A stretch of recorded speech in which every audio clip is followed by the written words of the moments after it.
പ്രപഞ്ചമൊന്നാകെ ദൈവസ്നേഹത്തിൻ്റെ മഹത്വം പാടുന്ന ക്രിസ്മസ് രാവ് സമാഗതമായിരിക്കും. ക്രിസ്തുവിൻ്റെ പിറവിയുടെ തിരുനാൾ ക്രിസ്മസ്. എല്ലാ പ്രിയപ്പെട്ട ഗുഡ്നസ് TV പ്രേക്ഷകർക്കും ഈ ക്രിസ്മസിൻ്റെ സുദിനത്തിൽ സ്നേഹം, സഹനം, സന്യാസം എന്ന സമർപ്പണ ജീവിത വേദിയിലേക്ക് ഹൃദയപൂർവമായ സ്വാഗതം.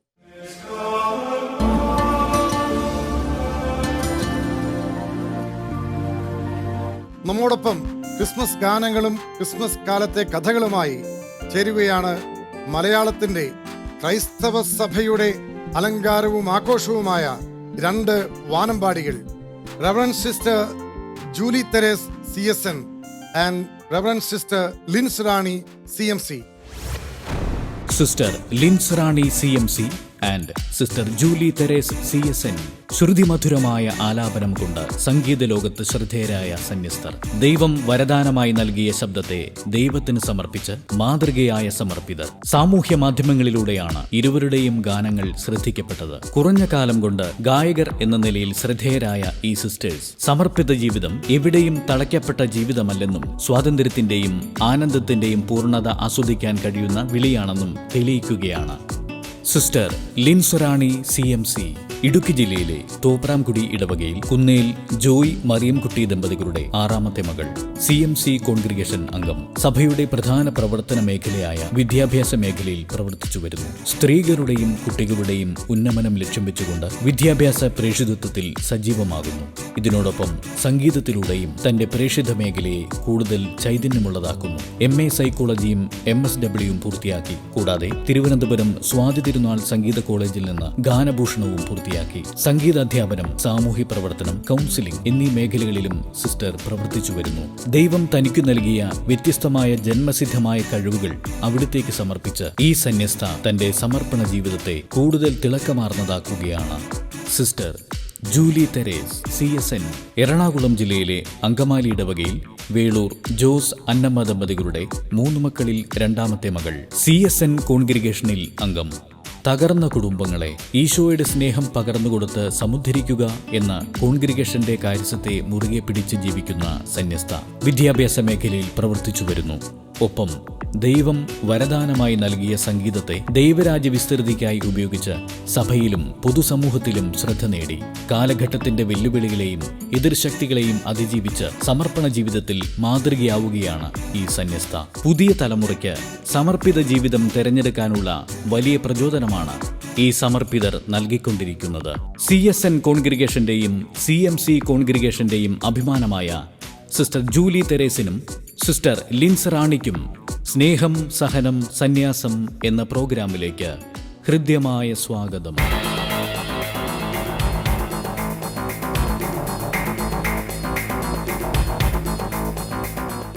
Happy Christmas.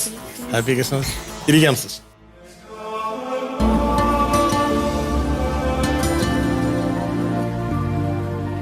ഒരിക്കൽ കൂടി ഹൃദ്യമായ സ്വാഗതം. നമ്മുടെ കുടുംബ വിശേഷങ്ങളിലൂടെ തന്നെ നമുക്ക് തുടങ്ങാം. Sister Julie Therese. ഞാൻ ജനിച്ചത് പാലായിലാണ്, വളർന്നതൊക്കെ തിരുവനന്തപുരത്തായിരുന്നു. അപ്പം കുഞ്ഞുനാളിലെ ക്രിസ്മസ് എന്ന് പറയുമ്പം പലപ്പോഴും പാലായിൽ കൊണ്ടുപോകാറുണ്ട്. അപ്പം ചാച്ചനും അമ്മച്ചിയും പിന്നെ കസിൻസൊക്കെ ഉണ്ടാവും. അപ്പം നല്ല രസമാണ് പുൽക്കൂട് ഉണ്ടാക്കാനും ഉണ്ണീശോയെ എടുത്തുകൊണ്ട് വരാനൊക്കെ അടികൂടും ഞങ്ങൾ. ആരോ ഉണ്ണീനെ കൊണ്ടുവരിക വെക്കാൻ, അല്ല ഈശോ മാതാവ്. നല്ല നാച്ചുറൽ ആയിട്ടുള്ള പുൽക്കൂടായിരുന്നു പാലായിലുള്ളൊരു എക്സ്പീരിയൻസ്. പാല ചെറുപ്പങ്കൽ ഇടവക. ചെറുപ്പങ്കലാണ് ഉണ്ണീശോയുടെ പള്ളി തന്നെയാ. പിന്നെ ആരൊക്കെ ഉണ്ടായിരുന്നു വീട്ടിലെ? പപ്പ, മമ്മി, ചേട്ടൻ, അടികൂടാൻ എന്റെ ചേട്ടനും അനിയത്തി ഉണ്ടായിരുന്നു. നടുക്കുള്ള ആൾക്ക് അടി ഉറപ്പായി. സിസ്റ്റർ ലിൻസ് റാണി, വീടും നമ്മുടെ ക്രിസ്മസിന്റെ ഓർമ്മകളൊക്കെ ഒന്ന് പറയാം. ഞാൻ ഇടുക്കിയിൽ നിന്നാണ്, തോപ്രാംകുടി. പിന്നെ ഞങ്ങൾ 6 മക്കളാണ്. ക്രിസ്മസിനെ കെട്ടിച്ച് വിട്ട് ചേച്ചിമാരെല്ലാരും അവരുടെ മക്കളും എല്ലാരും വീട്ടിൽ വരും. വീട്ടിലാണ് നമുക്ക് മെയിനായിട്ട് ആഘോഷം. ഏറ്റവും ഇളയ ആളാ ഞാൻ, 6ാമത്തെ ആളാണ്. അതെ, ഞാനുണ്ട്. അപ്പോൾ കൂടുതലായിട്ട് എൻ്റെ ഓർമ്മയിൽ വരുന്നത്, ഞങ്ങൾക്ക് അവിടെ മത്സരങ്ങളുണ്ട് ഓരോ വാർഡ് ബേസിൽ. അപ്പോൾ 1 മാസം മുമ്പ് തന്നെ നമ്മൾ പുൽക്കൂടിനുള്ള ഒരുക്കങ്ങൾ തുടങ്ങും. പുൽക്കൂട് അപ്പോൾ എല്ലാവരും വാശിയോട് കൂടിയാ. അപ്പം ഇങ്ങനെ മരങ്ങളൊക്കെ നേരത്തെ എല്ലാം റെഡിയാക്കി വെക്കുക, പുല്ലൊക്കെ പറിച്ച് ഉണങ്ങി വെക്കുക, അങ്ങനെ അതൊരു ഒരു എന്താ മറ്റേ നമ്മള് പാടം ഉണ്ടാക്കാറില്ലേ മിറ്റത്ത്? പാടം ഉണ്ടാക്കും. ഞാറ് അതെ അതെ, ഞാറൊക്കെ നേരത്തെ തന്നെ 15-ാം തീയതി നമ്മള് നെല്ല് പാകിയിടും. അതാണ് കൃത്യം ഡേറ്റ് ആകും. ആ സമയമാകുമ്പത്തേനും കൃത്യം പാകമായിരിക്കും നമ്മുടെ പുൽക്കൂടിനുള്ളത്. അപ്പൊ എല്ലാ വീടുകളിൽ തന്നെ പുൽക്കൂടുകൾ കാണും. അപ്പൊ നമ്മളിങ്ങനെ ആ വീട്ടിൽ എന്തൊക്കെയാ ഉണ്ടാക്കിയ അപ്പൊ തന്നെ നമ്മൾ ഇവിടെ വന്ന് അങ്ങനെ ഒരു എന്താ ഒരു നല്ല മത്സരമാണ്. അപ്പൊ അന്ന് രാത്രിയിലാണ് ഏറ്റവും നല്ല വീടുണ്ടാക്കുക. അപ്പൊ ഞങ്ങൾ എല്ലാവരും ഇങ്ങനെ വീട്ടിലെല്ലാവരും ഇങ്ങനെ അന്നേരം പ്രത്യേക നാച്ചുറലായിട്ട് ഉണ്ടാക്കുന്നത് വേറെ, അതായത് കറണ്ട് ഉപയോഗിക്കാതെ തന്നെ പുൽക്കൂട് ഉണ്ടാക്കുന്നതിന് പ്രത്യേക സമ്മാനമുണ്ട്. അന്നേരമാണ് നമ്മളിതൊക്കെ പഠിച്ചത്. കപ്പളങ്ങ ഒക്കെ ചെത്തിയിട്ട് അതിനകത്ത് മെഴുകുതിരി കത്തിച്ചു വെക്കും. അപ്പൊ ശരിക്കും നല്ല ട്യൂബ് കത്തി നിൽക്കുന്ന പോലെ നിൽക്കും. അതൊക്കെ ഒരു കപ്പളങ്ങ പപ്പായക്കകത്ത് ഇല്ല, മുറിക്കില്ല. അതിന്റെ തൊണ്ട് മാത്രം ചെത്തി കളഞ്ഞിട്ട് അതിന്റെ ഉള്ളിൽ മെഴുകുതിരി കത്തിച്ചു വെക്കുമ്പോ അത് ശരിക്കും ട്യൂബ് കത്തി നിൽക്കും. അതായത് നാച്ചുറലായിട്ട് സമ്മാനം. അങ്ങനെ ഒരു പ്രത്യേക, എന്നിട്ട് രാത്രി പള്ളി പോകുന്നതും അത് ഒരു പ്രത്യേക എന്താ നമ്മുടെ ഹൃദയത്തിൽ ഇപ്പോഴും അതിങ്ങനെ പച്ചകെടാത്ത് നിൽക്കുന്ന ഒരു കാര്യം. ജൂലിയുടെ ഓർമ്മയില് ഈ രാത്രി കുർബാന എങ്ങനെയായിരുന്നു? രാത്രി കുർബാനയ്ക്ക് പോകാൻ ചിലപ്പോൾ ഭയങ്കര മടിയായിരുന്നു. പക്ഷേ എല്ലാവരും ഫ്രണ്ട്സ് എല്ലാവരും വരും. അപ്പോൾ ഞങ്ങളിങ്ങനെ പറഞ്ഞു വയ്ക്കും, റെഡും വൈറ്റും കോമ്പിനേഷനിലുള്ള ഡ്രസ്സ് ഇട്ട് പോകാനായിട്ട് ഞങ്ങളിങ്ങനെ എല്ലാവരും പറഞ്ഞു വയ്ക്കുമായിരുന്നു. അപ്പം പലരും ഒന്ന് പുതിയ ഡ്രസ്സ് കിട്ടും. അപ്പോൾ ഉണ്ണീശയ്ക്ക് ഒരു ഗിഫ്റ്റായിട്ടാണ് ഞങ്ങൾ ഇതെല്ലാം ചെയ്യുന്നത്. അതുപോലെ ഈ 25 ദിവസവും കുഞ്ഞു കുഞ്ഞു കാര്യങ്ങൾ ഉണ്ണീശയ്ക്ക് വേണ്ടി ഇങ്ങനെ തൊപ്പി കൊടുക്കുക, അങ്ങനെ കുഞ്ഞു പരിത്യാഗങ്ങളൊക്കെ ചെയ്ത് ഉണ്ണിക്ക് വേണ്ടി ഗിഫ്റ്റ്സ് ഉണ്ടാക്കുന്നത്. അപ്പോൾ ഒരു ബണ്ടിൽ ഉണ്ടാവും, നമ്മുടെ ഒരു ഭാവനയിൽ ഒരു ബണ്ടിൽ ഓഫ് ഗിഫ്റ്റ്സ് ആയിട്ടായിരിക്കും ക്രിസ്മസിന് പോകുന്നത്. അപ്പൊ അതൊരു ഭയങ്കര ത്രില്ലായിരുന്നു. ഉണ്ണിക്കൊന്തയൊക്കെ ചെല്ലാറുണ്ട്. ഉണ്ണിക്കൊന്ത ഉണ്ണീശോയുടെ വരവിന് വേണ്ടി നമ്മളെ ഒരുക്കുന്ന ഒരു ചെറിയ ജപമാലയാ. അപ്പൊ കുഞ്ഞുങ്ങളെല്ലാരും ഒരുമിച്ച് ഇപ്പൊ കോൺവെന്റിൽ വന്നപ്പോഴും അങ്ങനെ ഒരു സംഗതിയുണ്ട്, ഉണ്ണിക്കൊന്തയുണ്ട്. കുറെ ഉണ്ണികളെ കൂട്ടി അവരെയൊക്കെ ഉണ്ണീശോയ്ക്ക് വേണ്ടിയിട്ട് ഒരുക്കും. അതിന്റെ കൂടെ ഇങ്ങനെ കുഞ്ഞു കുഞ്ഞു ചിലപ്പോൾ തലേണ ഇല്ലാണ്ട് കിടക്കുക, അല്ലെങ്കിൽ ചാരി ഇരിക്കാൻ തോന്നുമ്പോ ചാരാണ്ട് ഉണ്ണീശോയ്ക്ക് വേണ്ടിയിട്ട് ഒരു കുഞ്ഞു മിഠായി സമ്മാനം കൊടുക്കുക. ചെറിയ ത്യാഗം ഏറ്റെടുക്കുവാൻ കുഞ്ഞുങ്ങൾ ഏറ്റവും ഉത്സാഹത്തോടു കൂടിയാണ് ഇപ്പോഴും. അല്ലേ, ഞാൻ ചെയ്യുന്ന ഒരു കുഞ്ഞു ത്യാഗം ഈശോയ്ക്ക് ഒരു സ്നേഹ സമ്മാനമായിട്ട്, അതൊരു ഭക്തി, എത്ര സോഫ്റ്റ് ആയിട്ടുള്ളൊരു ഭക്തിയാണല്ലേ, എത്ര ഹൃദ്യമായൊരു ഭക്തിയാണ്. നിങ്ങളുടെയൊക്കെ മനസ്സിൽ അതൊക്കെ എങ്ങനെയാണ് സ്വാധീനം ചെലുത്തിയിട്ടുള്ളത്? അതുകൊണ്ട് ഉണ്ണീശോയോട് ഭയങ്കര ഒരു സ്നേഹമാണ്. ഇത് കൊടുക്കുമ്പോൾ ഉണ്ണിക്ക് ഭയങ്കര സന്തോഷമാണ്. അപ്പോൾ അന്നത്തെ രാത്രി കുറേ ഹാപ്പി ബർത്ത്ഡേ ഒക്കെ പാടും, ഞങ്ങളെല്ലാവരും ഒരുമിച്ച് പാടും. അങ്ങനെ അതൊരു അനുഭവമാണ്, ഒരു ദൈവാനുഭവം എന്ന് തന്നെ പറയണം. അന്നത്തെ കുഞ്ഞു കുഞ്ഞു നമ്മുടെ കുഞ്ഞുനാളിലെ ദൈവാനുഭവം എന്ന് പറയുന്നത് അതൊക്കെയാണല്ലോ. ഉണ്ണീശോയെ ഹൃദയത്തിൽ പുൽക്കൂട് ഒരുക്കുക എന്നുള്ളതാണ്. അപ്പൊ ഹൃദയത്തിലെ പുൽക്കൂടിനുള്ള ചേരുവകളാണ് ഈ കൊച്ചു കൊച്ചു ത്യാഗങ്ങളായിട്ട് ആത്മീയമായ അലങ്കാര സാധനങ്ങളാണല്ലോ ഇതെല്ലാം. കൂടുതൽ നമ്മള് ഓൾറെഡി അങ്ങനെ ഒരു ടൈം ടേബിൾ ഒക്കെ നമുക്ക് തന്നിട്ടുണ്ട്. കലണ്ടർ, ഉണ്ണീശോ അങ്ങനെ ഒരുക്കമായിട്ടുള്ള ഒരു കലണ്ടർ. ആ കലണ്ടർ ഇങ്ങനെ പള്ളിക്കൂടത്ത് സ്കൂളില് അവിടെ വാതിലിൽ ഒട്ടിച്ചു വെക്കും. എല്ലാ ദിവസവും അത് വന്ന് നോക്കും എല്ലാവരും. അപ്പൊ സിസ്റ്റേഴ്സ് നമുക്കിങ്ങനെ പറഞ്ഞു തരുമ്പോൾ ഒരു സന്തോഷമാണ്. പിന്നെ 25 ദിവസം പള്ളിയിൽ പോകാൻ, ആ സമയങ്ങളിൽ എല്ലാവരും കൂടെ കൂടി പള്ളിയിൽ പോയി അവിടെ നിന്നൊരു കുഞ്ഞ് പ്രാർത്ഥനയൊക്കെ ചെയ്യില്ല. അത് എല്ലാ ദിവസവും അങ്ങനെ ആ 25 ദിവസം ചെയ്യാനൊരു സന്തോഷമാണ് എല്ലാവർക്കും. പിന്നെ എന്ത് ത്യാഗം ചെയ്താണേലും നമ്മൾ പള്ളിയിൽ പോകും. ചിലപ്പോൾ നമുക്ക് അസുഖമൊക്കെ ആണെങ്കിലും സ്വാഭാവികം മാതാപിതാക്കൾ പറയുന്നു പോകണ്ട, അയ്യോ വേണ്ട 25 ദിവസം പോകണമെന്ന് പറഞ്ഞാൽ നമ്മുടെ അതിനൊരു ഭയങ്കര ഒരു എന്താ ഒരു പറയാൻ പറ്റില്ല അതിന്റെ ഒരു സന്തോഷം. 25 ദിവസവും ക്രിസ്മസിന്റെ ഈ ഒരു ദിവസം തിരുക്കുടുംബം ഉണ്ടായ ഒരു ദിവസമാണ്. അപ്പോൾ ആ തിരുക്കുടുംബം ഉണ്ടായത് ദൈവം സ്വയം ശൂന്യമാക്കിയപ്പോഴാണ്, സ്വയം ചെറുതായപ്പോഴാണ്. യേശുപിതാവും മാതാവും അവരുടെ ഇഷ്ടത്തിന് വിരുദ്ധമായി ദൈവഹിതം വന്നപ്പോൾ അത് സ്വീകരിച്ച് അതിന് സമർപ്പിച്ചപ്പോഴാണ് അല്ലേ, അപ്പോഴാണ് ഈ കാലിത്തൊഴുത്ത് ഉണ്ടായത്. ക്രിസ്മസിന്റെ ഏറ്റവും മനോഹരമായ ഓർമ്മകളിലൊന്ന് ഈ കാലിത്തൊഴുത്തിൽ പിറന്നവനെ എന്ന് ഈശോയെ വിളിക്കുമ്പോഴാണ് അല്ലേ. കാലിത്തൊഴുത്തിൽ നിനക്ക് വേണ്ടി ഞാൻ പിറക്കാം എന്ന് പറയുന്ന എല്ലാ വീടുകളിലും ഇന്ന് തിരുക്കുടുംബം പുജാതനാകുകയാണ്, ഉണ്ണീശോയുടെ അനുഭവം ഉണ്ടാകുകയാണ് അല്ലേ. ആ പാട്ട് നമ്മുടെ പ്രേക്ഷകർക്ക് വേണ്ടി നമ്മുടെ വാനമ്പാടികൾ ഒന്ന് പാടിയാലോ? തീർച്ചയായിട്ടും.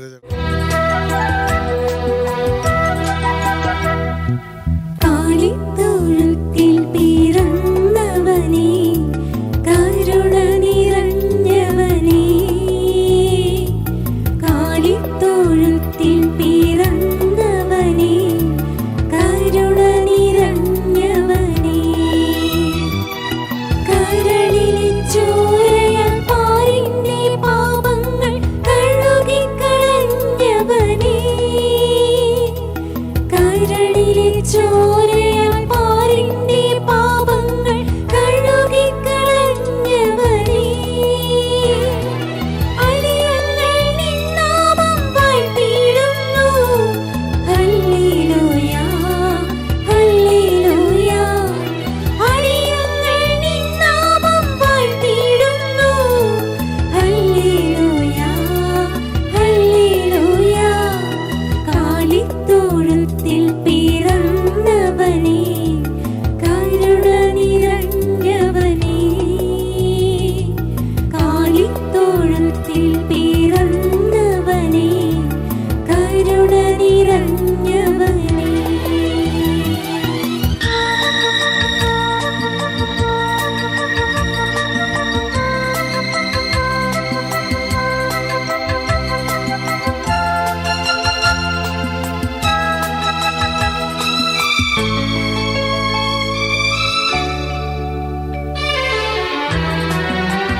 കാലിത്തൊഴുത്തിൽ പിറന്നവനേ, കരുണ നിറഞ്ഞവനേ,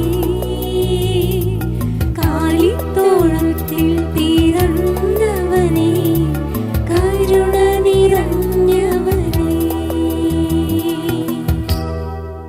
മനോഹരമായിരുന്നു കേട്ടോ, രണ്ടുപേരും സുന്ദരമായിട്ട് പാടി. Thank you. അതെ, നമ്മുടെ പ്രേക്ഷകർക്ക് വളരെ സന്തോഷമായിട്ടുണ്ട്, വളരെ സന്തോഷമായിട്ടുണ്ട്. ക്രിസ്മസിൻ്റെ ഈ ഒരു ആ ഒരു കാലിത്തൊഴുത്തിൻ്റെ ഒരു അനുഭവം അല്ലേ, അവിടെ തന്നെ നമ്മൾ കാണുന്നുണ്ട് ഈശോ ഒറ്റയ്ക്കല്ല അല്ല, കിടക്കുന്നത്. പലരുണ്ട്, കൂടെയുണ്ട്. ഈശോയുടെ അരികിലേക്ക് പല ഇടങ്ങളിൽ നിന്ന് വരുന്നുമുണ്ട് അല്ലേ. എന്താണ് സിസ്റ്റർ ഒന്ന് ചിന്തിച്ചു നോക്കിയാൽ നമുക്ക് എന്താണ് ആ ഒരു അനുഭവത്തെ എങ്ങനെ കാണാൻ പറ്റും? ക്രിസ്മസിന്റെ അവസരങ്ങളില് പുൽക്കൂട്ടില് പിന്നെ രാജാക്കന്മാര് തൊട്ട് ഇടയന്മാര് വരെ, അതായത് വലിയവര് തൊട്ട് താഴെയുള്ളവർ വരെ വന്നു ഇല്ലേ. അപ്പൊ അവിടെയെല്ലാം ഒരു കാവലായിട്ട്, അതായത് ഉണ്ണീശോയ്ക്ക് ഒരു കാവലായിട്ട് പലര് കടന്നു വരിക. ഇപ്പൊ കുടുംബങ്ങളിലാണേലും നമുക്ക് അപ്പനമ്മയ്ക്കും അമ്മയ്ക്ക് അപ്പനും അല്ലെ, അപ്പനും അമ്മയും മക്കൾക്കും ഒക്കെ കാവലാകേണ്ട ആളുള്ളിടത്ത് മാത്രമേ ഈ ഈശോ അതെ ദൈവം ഉള്ളൂ, ദൈവത്തിന്റെ ഒരു അനുഭവം ഉണ്ടാകുന്നുള്ളൂ അല്ലേ. കാവലാകാൻ വന്നവനാണ് ഈശോ. ഈശോയ്ക്ക് കാവലായിട്ട് വന്നവരുടെ കഥയാണ് നമ്മൾ ക്രിസ്മസിന്റെ പുൽക്കൂട്ടിന്റെ പരിസരത്തിൽ നമ്മൾ വായിക്കുന്നത്. അല്ല, കാവൽ മാലാഖമാരുണ്ടായിരുന്നു. അതെ, കാവൽ മാലാഖമാരുണ്ടായിരുന്നു. ചുറ്റും കാവൽ മാലാഖമാരുണ്ടായിരുന്നു. കാവൽ മാലാഖമാരുണ്ടായിരുന്നു. ഈ ഒരു കാവലാകുന്ന കഥകളിൽ പലപ്പോഴും സുന്ദരമായ ഒരു ഗാനമുണ്ട്. അതായത് നമ്മുടെ ഇപ്പോഴത്തെ എനിക്ക് തോന്നുന്നു കുറച്ച് വർഷങ്ങൾക്ക് മുൻപ് ദാസേട്ടന്റെ തരങ്കിണി ആൽബംസ് പുറത്തിറക്കിയ ആ ക്രിസ്മസ് ഗാനങ്ങൾ, കാവൽ മാല, കണ്ണടക്കരുത്, കണ്ണടക്കരുത് എന്ന് പറയുന്ന ഒരു പാട്ടിൽ ചിത്ര ചേച്ചിയുടെ മനോഹരമായ വോയിസിലാണ്. അപ്പൊ ആ ഒരൊറ്റ വരി കേൾക്കുമ്പോൾ തന്നെ എന്തോ ഒരു ഹൃദയം പറഞ്ഞു പോകുന്ന ഒരു ഫീലാണ്. ആ പാട്ട് ഒന്ന് നിങ്ങളൊന്ന് പാടണം ഇപ്പൊ നമ്മുടെ പ്രേക്ഷകർക്ക് വേണ്ടി. പാട്ടറിയാമല്ലോ അല്ലെ, കാവൽ മാലാഖമാര്. ആ പാട്ടൊന്ന് പാടിയാലോ? പാടാം അല്ലേ.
സുഖസുഷുപ്തി പകർന്നിടുവാൻ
അതിമനോഹരം.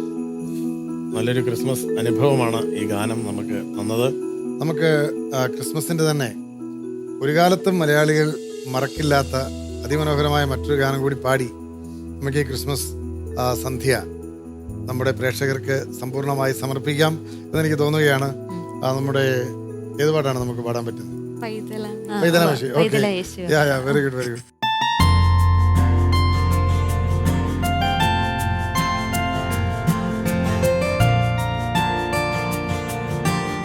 കുടുംബ വിശുദ്ധീകരണത്തിന്റെ മനോഹരമായ ഓർമ്മകൾ പങ്കുവെച്ചുകൊണ്ട് എല്ലാ കുടുംബങ്ങളിലും ഉണ്ണീശോ പിറക്കട്ടെ എന്ന് പ്രാർത്ഥിച്ചുകൊണ്ട് ആ പൈതലിനെ നമുക്ക് ആരാധിക്കാം. പൈതലാം യേശുവേ എന്ന ആ തിരുനാമം വിളിച്ചുകൊണ്ട് നമുക്ക് മനോഹരമായ ഗാനം, നമ്മുടെ 2 വാനമ്പാടികളും അവരുടെ ജീവിതകാലം മുഴുവൻ പാടിക്കൊണ്ടിരുന്ന ഈ മനോഹരമായ ആ ക്രിസ്മസ് ഗാനം നമുക്ക് അവരോടൊപ്പം തന്നെ കേൾക്കാം. എല്ലാവർക്കും ഒരിക്കൽ കൂടി ക്രിസ്മസ് മംഗളങ്ങൾ നേർന്നുകൊണ്ട് ഈ പാട്ട് നമുക്ക് കേൾക്കാം.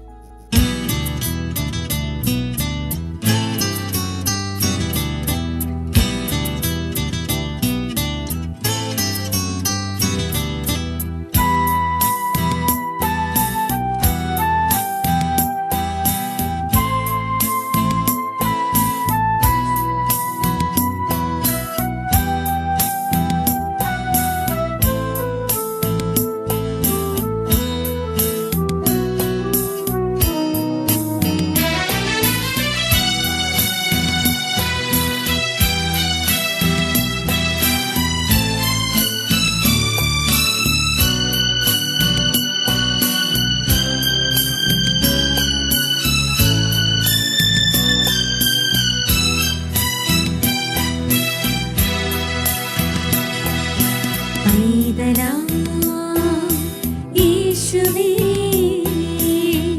ഉമ്മ വച്ചും നിർത്തിയ ആട്ടിടയ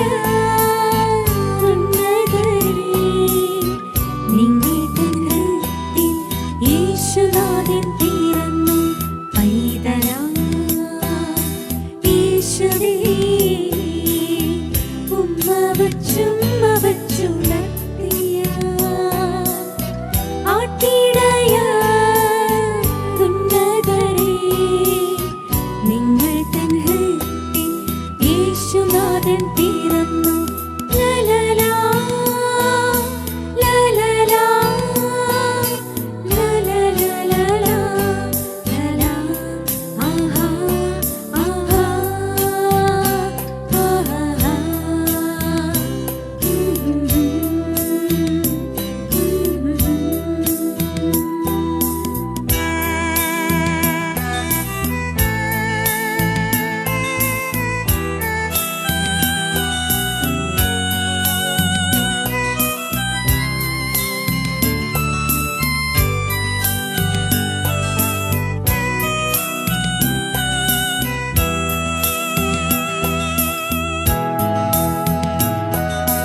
സമ്പൂർണമായ ശൂന്യവൽക്കരണത്തിൻ്റെ പരിധികളില്ലാത്ത കഥ പറയുന്ന ക്രിസ്തുവിൻ്റെ ജനനം നമ്മുടെ എല്ലാവരുടെയും ജീവിതത്തെ മാറ്റിമറിക്കട്ടെ.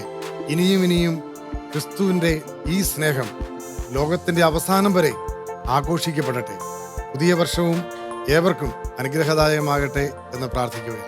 ഈ ക്രിസ്മസിൽ എല്ലാവരുടെ ഹൃദയങ്ങളിൽ സ്നേഹത്തിന്റെയും സന്തോഷത്തിന്റെ ഒക്കെ നക്ഷത്ര പൂക്കൾ വിരിയട്ടെ, എങ്ങും സന്തോഷം നിറയട്ടെ. Happy Christmas. ഈ സന്തോഷത്തിന്റെ വേളയിൽ നമുക്കെല്ലാവർക്കും പരസ്പരം കാവലാകാൻ, സമൂഹത്തിലും കുടുംബത്തിലും എല്ലാവരുടെയും ഹൃദയത്തിലും ഞാനൊരു കാവലാളാകാൻ നമുക്കെല്ലാവർക്കും തുനിഞ്ഞിറങ്ങാം. അതിനുള്ള എല്ലാ കൃപാവരങ്ങളും ഉണ്ണീശോ നമ്മുടെ ഓരോരുത്തരുടെയും ജീവിതത്തിൽ ചൊരിയട്ടെ എന്ന് ആശംസിച്ചുകൊണ്ട് ഹാപ്പി ക്രിസ്മസ്. പരിശുദ്ധ ഫ്രാൻസിസ് മാർപ്പാപ്പ 2023 കുടുംബ നവീകരണ വർഷം എന്ന് വിളിച്ചെങ്കിൽ ഒരു കുടുംബം നവീകരിക്കപ്പെടുന്നത് ക്രിസ്തുവിൽ പുനർജനിക്കുമ്പോഴാണ്. ഈ ക്രിസ്മസ് പ്രിയപ്പെട്ട എല്ലാ പ്രേക്ഷകർക്കും അനുഗ്രഹദായകമായ നവീകരണത്തിന്റെ അനുഭവം നൽകട്ടെ എന്ന് സ്നേഹത്തോടെ ആശംസിക്കുകയാണ്. എല്ലാ ഗുഡ്നസ് TV മാന്യ പ്രേക്ഷകർക്കും ഹൃദയം നിറഞ്ഞ ക്രിസ്മസ് ആശംസകൾ. Happy Christmas.